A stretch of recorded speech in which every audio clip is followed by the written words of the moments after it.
जंगल में चंदनपुर एक गांव था। वहाँ चंदा नाम की एक लड़की रहती थी, जिसे बचपन से नए नए चीज़ों को देखना खोजना बहुत पसंद था। चंदनपुर में सिर्फ एक ही स्कूल था।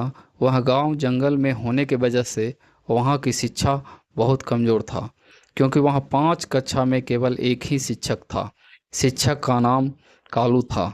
कालू रोज़ तो स्कूल आता, लेकिन पढ़ाई लिखाई करने के बजाय गांव में घूम घूम कर गांव के महिलाओं को देखता रहता।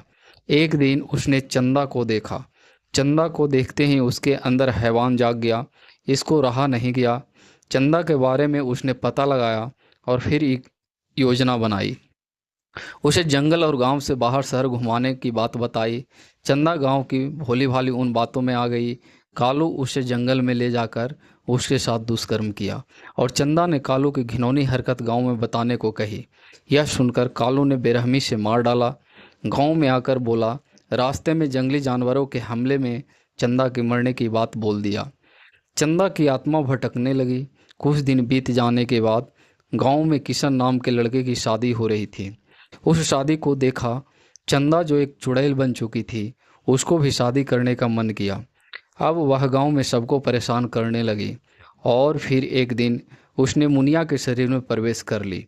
अब मुनिया रात में चुड़ैल चंदा बन जाती है, और दिन में मुनिया।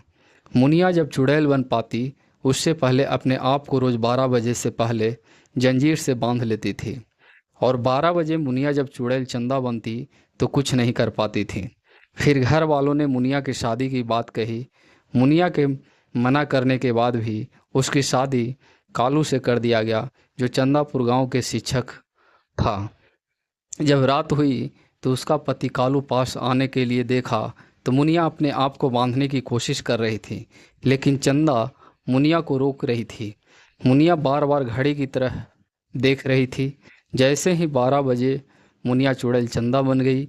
चुड़ैल चंदा ने उसे कालू को उसी तरह तड़पा तड़पा के मार डाला, और उसके खून पीकर अपना प्यास बुझाई, और उनके आत्मा को शांति मिली।